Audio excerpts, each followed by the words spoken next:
Good morning students.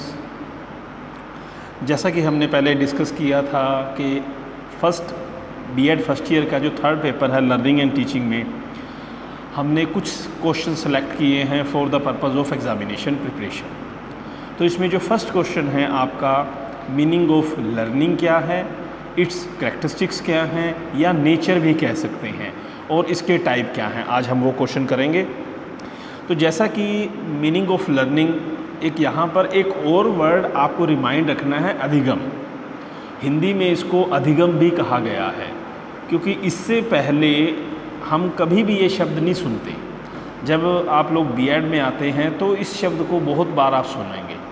तो exam में आपको अधिगम शब्द भी मिल सकता है या सीखना भी मिल सकता है। तो इस बात को ध्यान रखें कि सीखना या अधिगम सेम वर्ड है, उसमें नहीं जाना कि अधिगम कुछ अलग से है या क्या है। तो अब सीखने की अगर हम बात करते हैं तो एक तो मैं आपको शॉर्ट में फॉर्मेशन बता देता हूँ एग्ज़ाम को किस तरह से, जो पेपर का क्वेश्चन है वो कैसे आपने राइट डाउन करना है। अब मान लीजिए हमारे पास यही क्वेश्चन आता है कि मीनिंग ऑफ लर्निंग या अधिगम क्या है, इसकी विशेषताएं या इसकी प्रकृति क्या है, नेचर।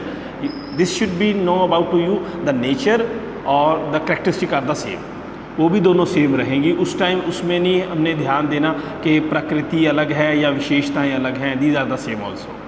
और तीसरी वो बात कर रहा है कि 8 नंबर का ये होगा, 8 नंबर की अगर वो बात कर रहा है टाइप ऑफ लर्निंग क्या है, तो इसमें हम सबसे पहले शुरुआत में थोड़ी सी introduction as a write down करेंगे कि वाकई जो इंट्रोडक्शन भूमिका हमें सीखने के महत्व या सीखने के अर्थ की ओर लेके चलती है। उसके बाद हम 2 या 3 डेफिनेशंस लिखेंगे अकॉर्डिंग टू जो भी साइकोलॉजिस्ट हुए हैं या एजुकेशनलिस्ट हुए हैं जिन्होंने बताया कि उनके अनुसार सीखना क्या है, क्योंकि हर एक के अपने अपने विचार हैं। तो उसमें डेफिनेशन लिखेंगे। अब जैसे हाफ एन पेज से ज़्यादा थोड़ा सा आप इंट्रोडक्शन लिख रहे हैं, 2 या 3 डेफिनेशन लिख रहे हैं, उसके बाद आप उसको जो सम अप करके दोनों तीनों डेफिनेशन का मतलब क्या बना, क्या कहना चाह रहा था वो लिखेंगे। तो इस तरह से आपकी एक शीट की दोनों साइड्स कवर हो जाती हैं। क्योंकि ऐसा है कि मान लीजिए आपने पहले बीए की है तो उस समय क्वेश्चन फॉर्मेशन क्या थी, आई डोंट नो, 8 नंबर का क्वेश्चन था, 20 नंबर का है या 16 नंबर का। हमारा जो क्वेश्चन है वो 16 मार्क्स का है, तो हमारे पास कम से कम 5.5 पेज पूरे होने चाहिए इसके, ताकि आप टाइमिंग के साथ साथ अपने मार्क्स को एडजस्ट कर सकें। एक पॉइंट और है कि जब भी हम 80 नंबर का क्वेश्चन अटैम्प्ट करते हैं तो हम जो फर्स्ट क्वेश्चन होता है उसमें ज़्यादा टाइम दे बैठते हैं। तो ये बात हमेशा ध्यान रखें कि आप 40 मिनट से ऊपर, वैसे तो 35 मिनट में आपका फर्स्ट क्वेश्चन कंप्लीट हो जाना चाहिए, 35 से 40 में पहला, क्योंकि कई बार क्या होता है कि आप पहले क्वेश्चन पे, क्योंकि राइटिंग प्रैक्टिस नहीं होती, तो जिसकी वजह से पहले क्वेश्चन में आपके 50 से 55 मिनट लग जाते हैं। अब यहाँ पे पॉज करके देखो कि अगर मेरा पहला क्वेश्चन 1 घंटे में कंप्लीट हो रहा है तो बाकी मेरे पास 4 क्वेश्चन बचे हैं, उनके लिए मेरे पास 2 घंटे बचे, तो हर क्वेश्चन के लिए मेरे पास आधा घंटा रह गया। तो आपने टाइमिंग को पहले से ध्यान रख के चलना है कि मैं शुरू में ही इस बात का ध्यान रखूँ कि 35 से 40 मिनट में मेरा क्वेश्चन फिनिश हो जाना चाहिए। एक पॉइंट और है यहाँ पर, अगर बाई चांस आपको लग रहा है कि मेरा 40 मिनट में क्वेश्चन पूरा नहीं हुआ है तो आप उस क्वेश्चन का कुछ पेज छोड़ के उसको वहीं छोड़ दें, आप अगला क्वेश्चन शुरू कर दें। इसका बेनिफिट क्या होता है कि लास्ट में जब आपका फर्स्ट क्वेश्चन कंप्लीट हुआ है तो आप पे 4 क्वेश्चनों का बर्डन और है, पर जब आपने बाकी 4 क्वेश्चन कर लिए हैं, पहले वाला कुछ छूट भी गया है तो लास्ट के 5 मिनट में भी आप उसको पूरा कर लोगे, क्योंकि अब आपके पास बर्डन नहीं है। पर अगर मैं पहले को पूरा करने लगा रहूँगा और करते करते 35 के 45-50 मिनट में ले गया तो बाकियों के लिए मेरा टाइम कम होता गया और मेरी टेंशन बढ़ती चली गई। तो आपने जो पेपर अटेम्प्टेशन है उसके साथ साथ इस बात को माइंड में हमेशा ध्यान रखना है। This is information only not for your BEd examination.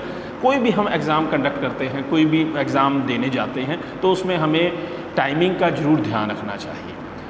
तो मैं बात कर रहा था क्वेश्चन के 16 मार्क्स की अटेम्प्टेशन के बारे में, तो वहाँ पे हम फिर 3 डेफिनेशंस की बात कर रहे हैं, उसके बाद उसको सम अप कर रहे हैं। उसके बाद उसने क्या पूछा है, उसको नेक्स्ट पेज पर मोटे शब्दों में लिखते हुए कैरेक्टरिस्टिक्स है या नेचर है वो लिख रहे हैं। उसके बाद एक लाइन छोड़कर फिर पॉइंट बाय पॉइंट हम उनकी कैरेक्टरिस्टिक्स या जो नेचर है उसके पॉइंट्स लिख रहे हैं। और पॉइंट लिखते हुए जब भी एक पॉइंट आप लिखते हैं उसकी एक्सप्लेनेशन देते हैं, उसके बाद कम से कम एक लाइन और छोड़ें नेक्स्ट पॉइंट से पहले। इस तरह से आप उसके 7 या 8 जितनी आपके पास कैरेक्टरिस्टिक्स हैं पॉइंट वो राइट डाउन करेंगे। उसके बाद उसने क्या पूछा, टाइप को भी मे बी दैट अगर हो सके तो नेक्स्ट पेज से शुरू करें। इस तरह से उसकी अटेम्प्टेशन करें। अब आपका फर्स्ट पेज में आपकी इंट्रोडक्शन आ गई है, दोनों साइड्स के पेज में 2 पेज आपने इसके नेचर में लिए हैं, 3 पेज हो गए, 2 पेज आप इसके टाइप्स में ले रहे हैं, 5 पेज। तो लास्ट में जब इसको कंप्लीट कर दिया है तो हाफ पेज आप इसके कंक्लूजन में ले रहे हैं। तो इस तरह से आपके 5 से 5.5 पेज बनते हैं, जो आपके 16 मार्क्स के क्वेश्चन के लिए इतना मैटर होना चाहिए। कई बार बच्चे क्या करते हैं, मतलब 2 या 3 पेजों में लिख दिया, 3-3 पेज के हमने सारे क्वेश्चन कर दिए, हमारी तरफ से 100 नंबर का पेपर पूरा हो गया। जब देखते हैं मार्क्स कितने हैं, 28 आए हैं, वो कहता है मैं तो पूरा पेपर किया था, मार्क्स इतने कम क्यों आए हैं। इस 16 नंबर के क्वेश्चन में अगर आप मटेरियल कम दे रहे हो तो अगला जो टीचर एग्जामिनर चेक करने वाला है वो आपने कितना मटेरियल लिखा है उसके हिसाब से ही मार्क्स देगा। अब 16 नंबर में आपने अधूरे क्वेश्चन किए हुए हैं, वो 4-4, 5-5, मैक्सिमम 6 नंबर दे देगा। तो 6 चौके 24 और 4 नंबर छोटे के तो मैक्सिमम 28 ही आपके बनते हैं। तो इस बात की स्ट्रेटजी को ज़रूर ध्यान रखें कि how to attempt my exam, और उसकी टाइमिंग को ध्यान रखें और उसकी जो मटेरियल है उस पर ज़रूर फोकस करें। तो अब हम अपना क्वेश्चन शुरू करते हैं। फर्स्ट क्वेश्चन है हमारा, मीनिंग ऑफ लर्निंग क्या है। तो मीनिंग ऑफ लर्निंग की बात करने से पहले हम इस बात को ध्यान दें कि देखो बुक्स में आपको बड़े तरह की बातें लिखी मिलेंगी। एक इसको जनरली अगर सेंस की बात करें, आपसी बोलचाल की बात करें तो सीखना क्या है। सीखना एक ऐसी प्रक्रिया है जो बच्चे के जन्म के तुरंत बाद शुरू हो जाती है। वैसे तो अगर हम थोड़ा सा और गहराई में जाएं तो बच्चा जब माँ के गर्भ में होता है तब भी सीखना शुरू कर देता है। आपने ज़रूर सुना होगा, कई बार ये बातें सुनी होंगी कि जो प्रेग्नेंट लेडीज़ होती हैं तो उनको कई चीज़ों के बारे में बताया जाता है कि आप क्या क्या किस तरह की आपको किताबें पढ़नी चाहिए, किस तरह का मतलब विजुलाइज किया जाना चाहिए, आपको किस तरह की फ़ोटोज़ देखनी चाहिए। वो कारण क्या है कि जो वो देख रही है उसका सीधा असर उस बच्चे पर भी पड़ता है। तो सीखना एक ऐसी प्रक्रिया है जो जन्म से पहले भी शुरू हो जाती है। अब अगर हम सिंपली तौर पे बात करें सीखना क्या है, सीखना एक ऐसी प्रक्रिया है जो वैसे जन्म के तुरंत बाद से लेकर मृत्यु पर्यंत तक चलती रहती है। इंसान हर समय कुछ ना कुछ सीखता है। अब सीखना क्या है, अनुभवों में परिवर्तन है, अनुभवों के द्वारा व्यवहार में होने वाला परिवर्तन है। जब हम कोई काम करके खुद देखने की कोशिश करते हैं, खुद जब किसी काम को करते हैं तो हमें उसको करते हुए एक नया एक्सपीरियंस होता है, और यही जो अनुभव है, एक्सपीरियंस है, यही हमारे पहला जो सीखा हुआ उसमें चेंज लाता है। तो नए अनुभवों की व्यवस्था भी कही जा सकती है, पुराने अनुभवों का बदलाव भी कहा जा सकता है, सीखना नए और पुराने अनुभवों में होने वाला परिवर्तन भी कहा जा सकता है, सीखना व्यवहार में परिवर्तन भी कहा जा सकता है। सीखना एक नई प्रक्रिया है और एक प्रोसेस के अंतर्गत ये प्रक्रिया आगे बढ़ती है। तो सीखने के बारे में अलग अलग साइकोलॉजिस्ट ने बहुत सी अलग अलग डेफिनेशंस दी हैं। इसमें अगर हम एक छोटा सा एग्जांपल लेके बात करें तो एक बच्चा है, मान लीजिए उसने फर्स्ट टाइम, एक छोटे बच्चे की ही बात करते हैं, छोटे बच्चे के जो अनुभव हैं वो काफ़ी कटु होते हैं। अब कई बार क्या होता है कि कोई भी नुकीली चीज़ या तेज़ धार चीज़ जिसका बच्चे को नहीं पता, बाई चांस वो उनसे खेलते खेलते हाथ पे लग जाती है, जैसे ब्लेड या छुरी या कुछ ऐसी चीज़ें जो तेज़ होती हैं पर बच्चा नहीं जानता। जो छोटा बच्चा 2.5 साल 3 साल का है, बाई चांस जब उसको लग जाता है हाथ पे या कोई चीज़ चुभ जाती है तो उसको जो होने वाला दुख है, दर्द है, वो उसका पहला कटु अनुभव बनता है कि ऐसी कोई भी चीज़ जो नुकीली है या तेज़ धार है वो मुझे किसी न किसी तरह का नुकसान पहुंचा सकती है। ये उसका अनुभव है और अनुभव से उसने कुछ सीखा है, इसे सीखना कहते हैं। ठीक इसी के साथ अगर हम बात करें कि मान लीजिए यहाँ पर हमने जैसे नुकीली तेज़धार चीज़ की बात की, एक छोटा बच्चा है किसी गर्म चीज़ के बारे में अपना अनुभव कैसे करता है। कभी कभी जैसे मान लीजिए गर्म चाय का कप है, उसको हाथ लगाकर, या गर्म कोई कटोरी या कोई बर्तन है, उस गर्म बर्तन को हाथ लगा देता है, गर्म पानी है उसे हाथ लगा देता है। तो यहाँ पर उससे पहले उसका उसके बारे में अनुभव नहीं था, जिसे हम अब जैसे आगे हम टाइप्स ऑफ लर्निंग की बात करेंगे तो वो सेंसरीज़ हैं, जो हमारी सेंसेस हैं। सेंसेस के थ्रू जब हम किसी चीज़ को ऑब्ज़र्व करते हैं, ऑब्ज़र्व करने के बाद जब हम एक्सपीरियंस गेन करते हैं, तो इस तरह के एक्सपीरियंस को इसमें काउंट किया गया है। अब बच्चे की जो सेंसेस हैं, किसी गर्म चीज़ को हाथ लगाने पर कैसा अनुभव हुआ, कड़वी चीज़ को खाने पर, मीठा खाने पर, किसी चीज़ को छूने पर, चखने पर, तो जो भी हमारी सेंसेस है, जब हम सेंसेस के थ्रू कुछ भी सीखते हैं, ठीक है, मैक्सिमम हम फिज़िकली मोटर लर्निंग के थ्रू सीखते हैं, सेंसेस से सीखते हैं, तो ये जो सीखना है, ये सीखने से होने वाले हमारे अलग अलग तरह के अनुभव होते हैं और यही अनुभव हमारे व्यवहार में परिवर्तन का कारण बनते हैं। और जब हमारे अनुभवों के आधार पर हमारे व्यवहार में परिवर्तन होता है, उसी को सीखना कहा गया है।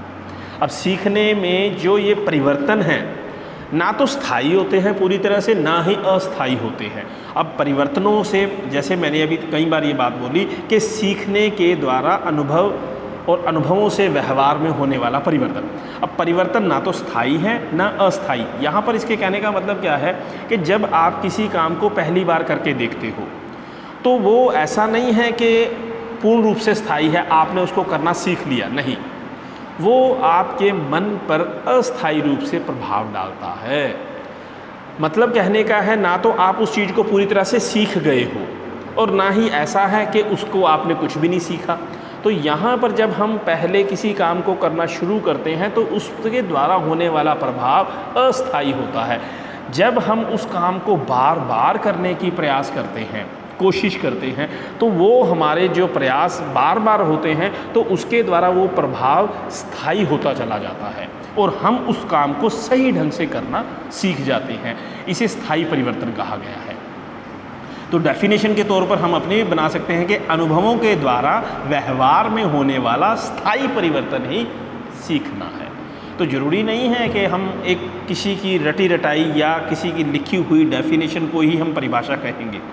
अगर हम किसी पॉइंट को अच्छे से खुद पढ़ते हैं तो हम अपने शब्दों में भी उस बात को डिफ़ाइन कर सकते हैं। जिस चीज़ को हम एक सही वे से, सही लहजे से डिफ़ाइन करते हैं, that is called are definitions. तो अब यहाँ पर जैसे हमने बात की, स्थायी परिवर्तन होना ही सीखना है। तो इसमें आई थिंक यहाँ तक आपको क्लियर हो गया होगा कि सीखना क्या है। और वैसे भी ये हमारे जीवन की एक ऐसी प्रक्रिया है जो दिन भर चलती है। हम किसी ना किसी से कुछ ना कुछ सीखते हैं। हम बड़ों से सीख सकते हैं, अपने छोटों से सीख सकते हैं, नेचर से बहुत कुछ सीख सकते हैं। जैसे ही आजकल, चलो मैं इस बात को ज़्यादा नहीं करूँगा, तो नेक्स्ट हम बात करते हैं कि एक दो डेफिनेशन। पहली हम बात करते हैं क्रो एंड क्रो के अनुसार। क्रो एंड क्रो ने अपने इसमें सीखने में क्या मीनिंग कहा है। उन्होंने कहा है कि आदतों, ज्ञान और अभिवृत्तियों का अर्जन ही सीखना है। Learning is the acquisitions of habit, knowledge and attitudes. अब इन्होंने अपने इस सीखने में तीन चीज़ों को लिया है, आदतों को, ज्ञान और अभिवृत्तियों को। आदतें क्या हैं?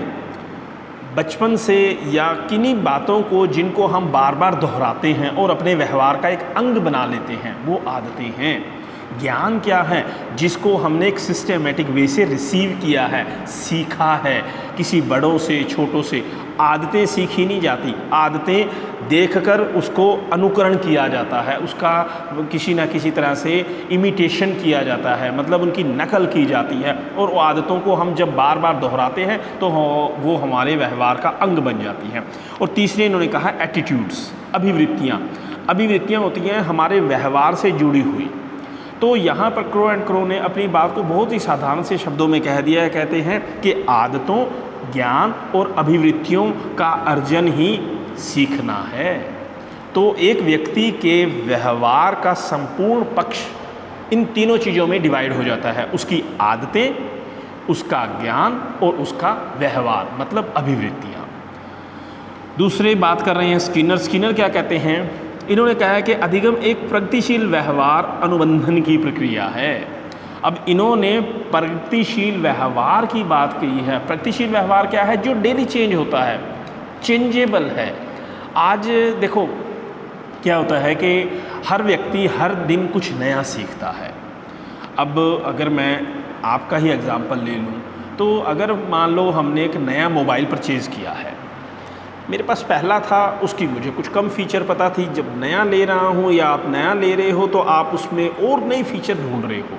कल और आज में आप डिफरेंस करके देखो, कल आपका व्यवहार उसके प्रति आपकी सोच, आपके एटीट्यूड अलग था। आज आपने जब नया परचेज़ किया है, उस नई चीज़ के होने वाले नए एक्सपीरियंस आपकी पुरानी सोच को बदल रहे हैं। तो प्रगतिशील व्यवहार क्या है? हमारी आदतों में होने वाला दिन प्रतिदिन का परिवर्तन। अब ये परिवर्तन क्या है? ये भी सीखने का आधार है।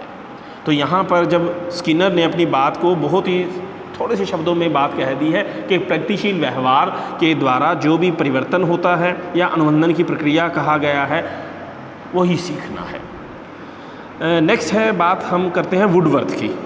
वुडवर्थ ने क्या कहा है? उन्होंने परिभाषा करते करते नवीन ज्ञान और नवीन अनुक्रियाओं को प्राप्त करने की प्रक्रिया ही सीखना है। The process of acquiring new knowledge and new responses is learning. अब सीखने को उन्होंने नए ज्ञान और नई अनुक्रियाएँ, ज्ञान अनुक्रिया दोनों अलग अलग चीज़ें हैं। ज्ञान क्या है? जिसको आप प्राप्त करते हो, सीखते हो।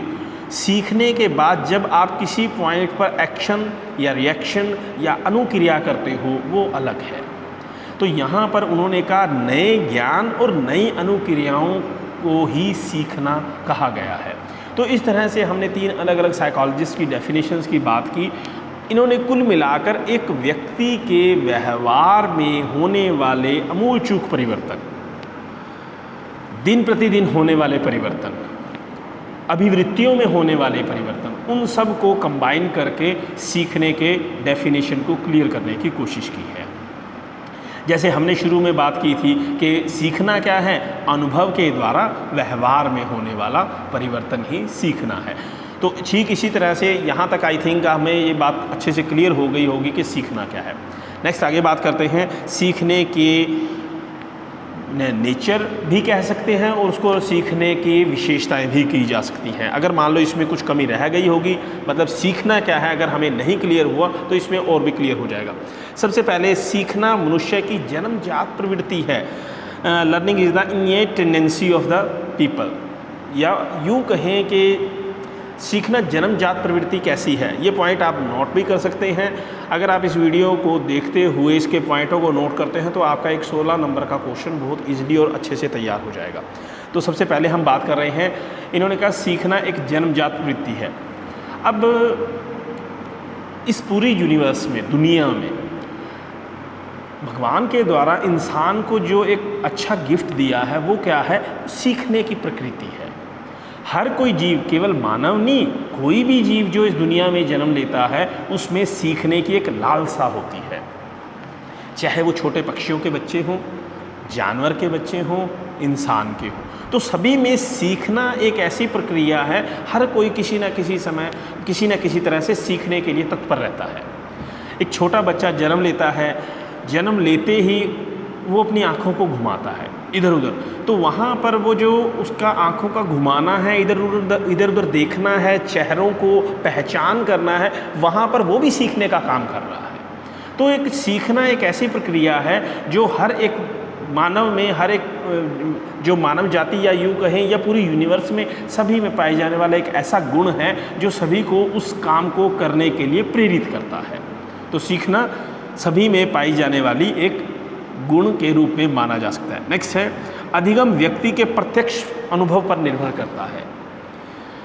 अधिगम की दूसरी मुख्य विशेषता या नेचर ये कही जा सकती है, ये व्यक्ति के प्रत्यक्ष अनुभव पर निर्भर करेगा। प्रत्यक्ष अनुभव से क्या मतलब है? अगर मान लो कोई किसी को ये कह रहा है कि मैं आपको तैरना सिखाता हूँ, या आप एक छोटे बच्चे को चलना सिखाने की कोशिश करते हो, तो यहाँ पर आप उसको सिर्फ ज्ञान नहीं दे सकते कि आप ऐसा करेंगे, ऐसा ऐसा करेंगे और ये करना सीख जाएंगे, नहीं। इसकी सबसे बड़ी विशेषता ये है कि आपको अपने आप को उसमें डालना होगा, मतलब आपको उस प्रोसेस में स्वयं को डालना होगा, तब आप वो काम करना सीखेंगे। अब एक छोटे बच्चे को हम चलना सिखाते हैं, कैसे कि अगर मान लो वो पैरों अपने घुटनों के बल चलना सीख गया है, तो वो पैरों के बल चलने की शुरुआत करता है। तो उससे पहले अब उसको हम कहते रहें कि ऐसे चलते हैं, वो क्योंकि अपने आसपास सभी को चलते हुए देखता है, तो चलते हुए देखने पर उसके मन में बड़ी उत्सुकता उत्पन्न होती है कि मैं भी चलूँ, और कई बार इस उत्सुकता में वो गिर भी जाता है, आपने देखा होगा। तो अब यहाँ पर जब वो चलने की शुरुआत करता है, चलने की बात करता है, तो किसी चीज़ का सहारा लेकर धीरे धीरे एक एक कदम बढ़ाता है। अब यहाँ पर चलना सीखना है तो उसको चल के देखना पड़ेगा। अगर बच्चे ने साइकिल चलाना सीखना है तो उसको साइकिल चलाना, खुद साइकिल चलाकर देखना पड़ेगा। आपने लिखना सीखना है तो खुद पेन पेंसिल पकड़कर लिखने की प्रैक्टिस करनी पड़ेगी। तो ये एक ऐसा है, जब आप इसका प्रत्यक्ष अनुभव करोगे तभी आप उस चीज़ को सीख पाओगे। नेक्स्ट बात करते हैं, अधिगम स्व उद्देश्यपूर्ण होता है। उद्देश्यपूर्ण से मतलब ये है कि जब भी कोई सीखने की प्रक्रिया है, पहले वो उद्देश्य पैदा करेगी, तब वो क्रिया आगे चलेगी। जब तक उद्देश्य नहीं है तब तक सीखना पॉसिबल ही नहीं है। अभी मैंने जैसे 3 एग्जाम्पल लिए, लिखने का था, चलने का था और तैरने का था। तो उसमें जो प्रक्रियाएं हैं वो पहले उद्देश्य निर्धारित करती हैं कि चलना सीखना है, साइकिल चलाना सीखना है, लिखना सीखना है, तो पहले क्रिया निर्धारित हुई है कि क्या सीखना है, आपने साइकिल चलाना सीखना है, तो ही आप उस क्रिया को आगे बढ़ाते हो। तो मतलब जब भी कोई क्रिया है सीखने की, वो पहले उद्देश्य निर्धारित करती है और उद्देश्य को हम सामने लक्ष्य रखकर उसकी तरफ बढ़ना शुरू करते हैं। तो सीखना हमेशा उद्देश्यपूर्ण होता है, बिना उद्देश्य के सीखने की प्रक्रिया शुरू ही नहीं होती। नेक्स्ट बात करते हैं, सीखना अभिप्रेरणा अधिगम को गति देता है। सीखने में जो सबसे मेन काम करता है मोटिवेशन होता है। अभिप्रेरणा इसको हमेशा गति देने का काम करती है। अब सीखने में जब हम एग्जाम्पल की बात कर रहे थे, या हम खुद अपने आप से भी ये लगाएं कि जब हम कुछ सीखते हैं, तो जब हम सीखते हुए मोटिवेशन, एक अभिप्रेरणा एक ऐसा शब्द है जो सामने वाले को सीखने की गति प्रदान करता है। अब एक बच्चा है, साइकिल चलाने की कोशिश कर रहा है, आप उसको तालियां बजाकर या अच्छे शब्दों से मोटिवेट करते हो, हाँ बेटा तुम चला लोगे, तुम ठीक कर रहे हो, तुम चला रहे हो, तुम चलाने की अच्छी कोशिश कर रहे हो, तुम्हारी कोशिश ठीक है, ये कुछ शब्द ही उसको सीखने के लिए आगे बढ़ाएंगे और वो कुछ ही दिनों में साइकिल चलाना सीख जाएगा। तो अभिप्रेरणा वो काम करती है जिससे सीखने की गति तीव्र हो जाती है। इसी का अगर हम ऑपोजिट सेक्शन देखते हैं, अगर कोई व्यक्ति किसी को डीमोटिवेट करता है, मोटिवेशन की बजाय डीमोटिवेट करता, तुम नहीं कर सकते, देखो ये भी मोटिवेशन का एक सेकंड पार्ट है। एक पॉजिटिव मोटिवेशन है, एक नेगेटिव मोटिवेशन है, बट यहाँ पर वो नेगेटिव कभी कभी बिल्कुल नेगेटिव हो जाता है कि आप नहीं कर सकते, तुम नहीं कर सकते, तुम्हारे बस का नहीं है, तुम कर ही नहीं पाओगे, तुम्हारे से होएगा ही नहीं, ये कुछ शब्द कहोगे तो वो शायद छोड़ के ही बैठ जाए। और कई बार ये शब्द ऐसा काम कर जाते हैं कि सामने वाला दृढ़ निश्चयी होकर आगे बढ़ पाता है। पर ये डिपेंड करता है कि सीखने वाला कौन है और उसको मोटिवेशन करने वाला कौन है, मोटिवेशन करने वाले का रिलेशन क्या है उसके साथ, तो कई बातें आ जाती हैं उसमें। नेक्स्ट हम बात करते हैं, अधिगम एक निरंतर चलने वाली प्रक्रिया है। It is a continuous process also, कि सीखने की जो प्रक्रिया है वो अपने आप में निरंतर चलने वाली प्रक्रिया है। निरंतर से क्या मतलब है कि जैसे हमने शुरू में बात की कि इंसान जैसे ही जन्म लेता है उसी के साथ ही सीखना शुरू कर देता है।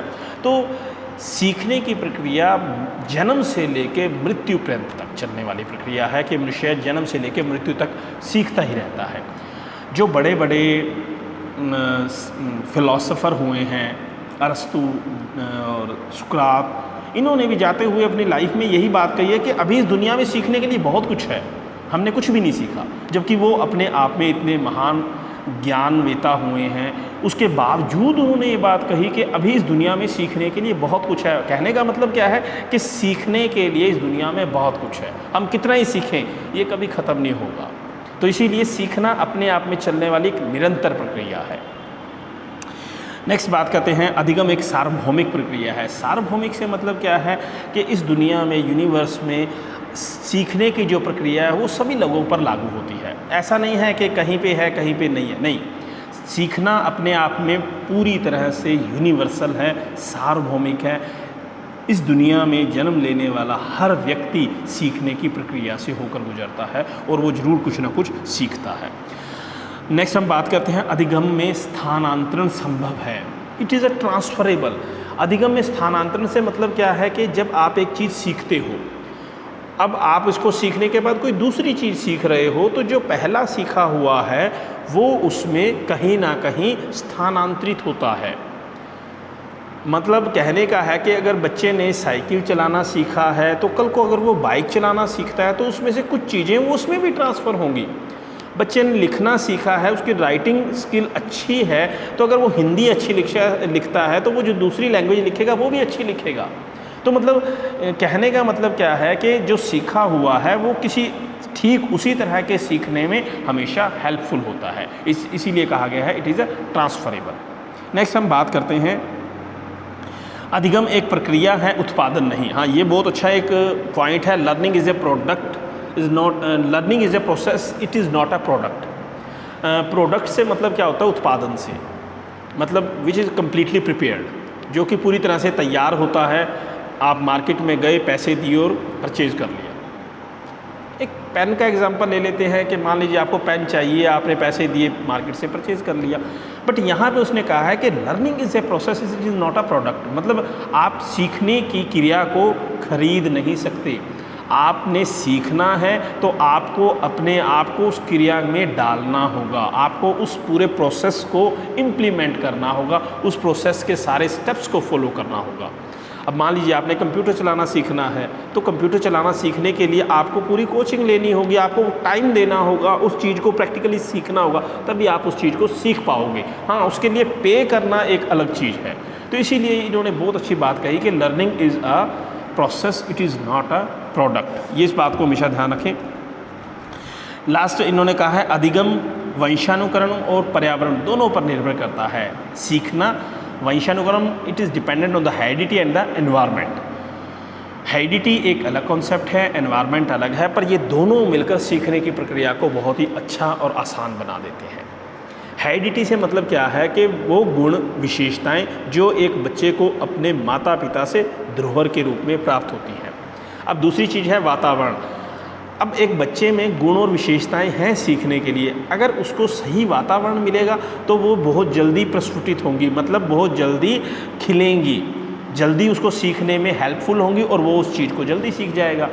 दूसरा, एक बच्चे में वो गुण और विशेषताएं हैं परंतु उसको वातावरण ही नहीं मिला, उसको बिल्कुल एनवायरनमेंट दूसरा ऑपोजिट मिला है, तो वो जैसी गुण और शक्तियाँ उसमें आई थी सुप्त अवस्था में वैसे ही चली जाएंगी। तो सबसे ज़्यादा सीखने में एक हेरिडिटी और दूसरा एनवायरनमेंट दोनों मिलके अपना काफ़ी अहम रोल प्ले करती हैं। तो इस तरह से हमने, वैसे इसके कुछ और भी पॉइंट हैं, यहाँ तक आई थिंक सफिशेंट है। तो इससे पहले जब हमने इसको सिलेबस को किया था तब भी ये सारी वीडियोज़ डाली थी, एक एक क्वेश्चन की अलग अलग करके बनाई हुई थी। अब क्या है, हमारा पर्पज़ है एग्ज़ाम के पॉइंट ऑफ व्यू से, तो आई थिंक यहाँ तक भी कंप्लीट है। नेक्स्ट हम बात करते हैं इसके टाइप्स क्या हैं। हमारा क्वेश्चन था meaning, nature, public characteristic and the type of learning. Type of learning में जैसे अभी हमने बात की कि हम अलग अलग तरह से सीखते हैं, ठीक उसी तरह से इसमें टाइप्स की भी बात आती है कि जब हम सीख रहे हैं तो हम उन टाइप्स को भी फॉलो करते हैं, बट हम इस बात को नहीं जान पाते कि ये कौन सा टाइप है।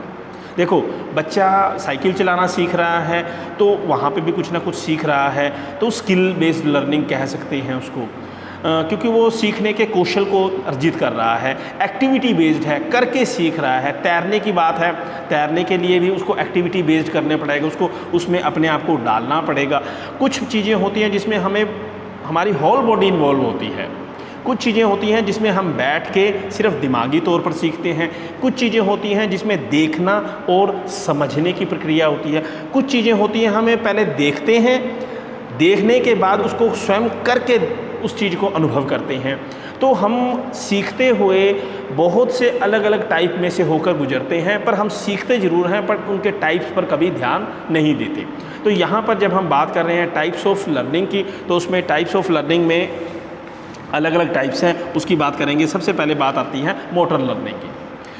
मोटर लर्निंग से मतलब क्या है? गत्यात्मक अधिगम। गत्यात्मक अधिगम से मतलब क्या है कि जब हम कोई ऐसी क्रिया सीखते हैं जिसमें हमें अपने शरीर को गति प्रदान करनी पड़ती है, गति के आधार पर सीखा गया अधिगम। बच्चे के द्वारा चलना सीखना, साइकिल चलाना सीखना, चम्मच से खाने की प्रक्रिया को सीखना, कि वो सभी क्रियाएं जिसमें बच्चे को किसी न किसी तरह की गति, अब इसमें कार चलाना सीखना, लिखना सीखना, किसी भी तरह की वो सभी क्रियाएं शामिल होंगी जिनके आधार पर बच्चे की शरीर या बच्चे का जो बॉडी फीचर है वो सारी गति प्रदान करती हैं या गति प्राप्त करके उसको सीखने में हेल्प करती हैं। नेक्स्ट बात करते हैं डिस्क्रिमिनेशन लर्निंग, विभेदन अधिगम।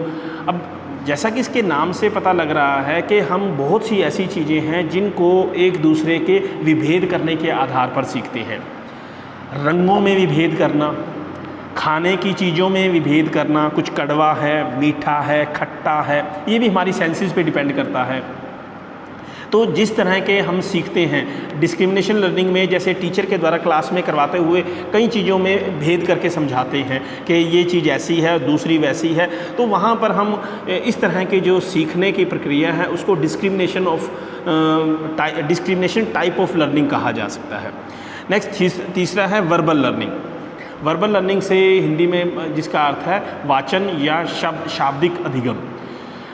जो भी हम ज्ञान शब्दों के आधार पर पढ़ के प्राप्त करते हैं, जैसे हम न्यूज़पेपर पढ़ते हैं, बुक्स पढ़ते हैं, या कोई भी साइन बोर्ड होते हैं, सिंबल होते हैं, उनको देखकर समझते हैं, सीखते हैं, तो वो सारी वर्बल लर्निंग में काउंट होती है। तो हमारे द्वारा सीखे जाने वाली ना तो सारी क्रियाएं ऐसी होती हैं जो हम करके सीखते हैं, ना ऐसी होती हैं जो सिर्फ नॉलेज बेस्ड होती हैं, तो सब अलग अलग तरह की होती हैं। तो हम इनको अलग अलग कैटेगरीज में डिवाइड करके इसके टाइप में डिवीज़न कर सकते हैं।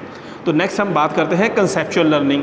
कंसेप्चुअल लर्निंग का मतलब होता है संप्रत्यात्मक अधिगम। इसमें जो प्रत्यय है उसकी विशेषताओं को ग्रहण करते हैं। अब कंसेप्चुअल का मतलब क्या है कि एक प्रत्यय है, जब हम उस प्रत्यय को समझते हुए उसकी विशेषताओं को ग्रहण करके उस चीज़ को सीखने की कोशिश करते हैं। फॉर एग्ज़ाम्पल हम इस समय बात कर रहे हैं मीनिंग ऑफ लर्निंग के बारे में। हमने मीनिंग ऑफ लर्निंग को समझा और सीखा, ये अपने आप में कंसेप्ट ऑफ लर्निंग है। तो इस तरह जब हम इस चीज़ को सीख कर उसकी विशेषताओं को ग्रहण करके उसको अच्छे से समझ जाते हैं, this is called the conceptual learning. तो नेक्स्ट हम बात करते हैं कंडीशनिंग। कंडीशनिंग का मतलब है अनुबंधन के आधार पर सीखना। अनुबंधन के आधार में जब प्राणी किसी उद्दीपन के प्रति क्रिया प्रतिबद्धित हो जाती है। इसमें क्या होता है कि जैसे हमने थ्योरीज़ की थी, लर्निंग थ्योरी की थी, तो उसमें मीनिंग ऑफ कंडीशनिंग की बात की थी। कंडीशनिंग में क्या होता है कि बच्चे की एक क्रिया को किसी दूसरे स्टिमुलस के साथ जोड़ दिया जाता है और कुछ समय बाद जब वो स्टिमुलस को हटा दिया जाता है तब भी बच्चा वही सेम क्रिया प्रतिक्रिया करता है। जैसे बच्चे को अच्छी राइटिंग सिखाने के लिए उसको गुड, वेरी गुड दिया जाता है, तो कुछ समय बाद या फिर उसको चॉकलेट का लालच दिया जाता है, टॉफ़ी दी जाती है या स्टार दिया जाता है, तो वो सब क्या है? वो एक तरह की कंडीशनिंग लर्निंग है। उस उद्दीपन के साथ उसकी क्रिया जुड़ जाती है और जब बच्चा धीरे धीरे उस काम को सही, बेहतर, अच्छे ढंग से करना सीख जाता है, तो उस चीज़ को अगर आप हटा भी दोगे, ऐसा नहीं है कि उसकी अब राइटिंग बिगड़ जाएगी, नहीं, उसको हमने वो आदत डालनी थी और एक अच्छी आदत डालने के लिए उसके व्यवहार को कंडीशन किया जा सकता है। नेक्स्ट बात करते हैं प्रॉब्लम सॉल्विंग, समस्या समाधान। ये भी अपने आप में अधिगम का एक प्रकार है कि जब हम सीखते हैं तो हमारे सामने कई तरह की समस्याएं होती हैं, तो हम अपने ज्ञान के आधार पर समस्या को समझना और उसका हल निकालने की कोशिश करते हैं। तो इस तरह के जब हम समस्याओं का समाधान करते हैं वो हमारे अनुभवों में परिवर्तन करती है और ये जो सीखना है ये हमारी प्रॉब्लम सॉल्विंग एबिलिटी को इंक्रीज़ करता है। तो ये भी अपने आप में एक टाइप है। नेक्स्ट है इमिटेटिव लर्निंग। इमिटेटिव का मतलब है अनुकरणात्मक अधिगम। अनुकरणात्मक अधिगम से मतलब क्या होता है कि जब हम किसी काम को किसी व्यक्ति को देखकर उसकी नकल करके सीखते हैं। अब यहाँ पर ये हो सकता है कि ऐसा कौन सा काम है, देखो टीचर के द्वारा क्लास में कई बार ऐसी चीज़ें करवाई जाती हैं जिनको बच्चों को सीखना होता है। जैसे टीचर बायो की लैब में ले जाते हैं, साइंस की लैब में ले जाकर टीचर बच्चों को कोई काम करके दिखाते हैं, कि क्या केमिकल है, किस केमिकल के कितनी मात्रा मिलाने पर क्या उसमें चेंजेस आते हैं, तो वो करने के पहले टीचर उनको करके दिखाएगा, फिर बच्चों को वही चीज़ को एज इट इज़ करने के लिए कहा जाएगा। तो यहाँ पर क्या है, बहुत सी चीज़ें ऐसी होती हैं जो हम सामने वाले की नकल करके उसको करने की कोशिश करते हैं। नेक्स्ट है sensory motor. Sensory motor learning में संवेद गति से संबंधित है। एक बच्चे की जो जब हम किसी काम को करते हैं तो हमारी जो फिज़िकल बॉडी है, सेंसेस हैं, इन सब का अपना अलग अलग रोल होता है और वो सभी अपना अपना रोल प्ले करती हैं। तो जब हम कोई भी इस तरह का काम सीखते हैं जहाँ हमारी सभी सेंसेस मिलकर हमारे काम को सीखने में हेल्प करती हैं, उसे सेंसरी मोटर कहा गया है। नेक्स्ट है social learning. Social learning simple type है, जैसे कि समाज में रहकर भी हम बहुत कुछ सीखते हैं। समाज के रीति रिवाज, समाज की रीतियाँ, समाज के जो भी कस्टम चले आ रहे हैं उनको देखना, देखकर सीखना, सीखकर समझना। नेक्स्ट बात करते हैं इंटेलेक्चुअल लर्निंग। इसको बौद्धिक अधिगम भी कहा गया है, जो बुद्धि के आधार पर होती है। तो इस तरह से सारी बातों को कंप्लीट करते हुए लास्ट में हमने यहाँ पे कंप्लीट करते हैं अपनी बात को कि हमारा जो कॉन्सेप्ट था meaning, nature and the type of learning. I think आपको 16 मार्क्स के लिए ये क्वेश्चन सफिशेंट होगा और इसको अगर आप अच्छे से सुनते हैं तो समझ में ज़रूर आएगा। अगर कोई कमी लगे, कुछ जानना चाहें तो आप कमेंट करके पूछ सकते हैं। Okay, thank you.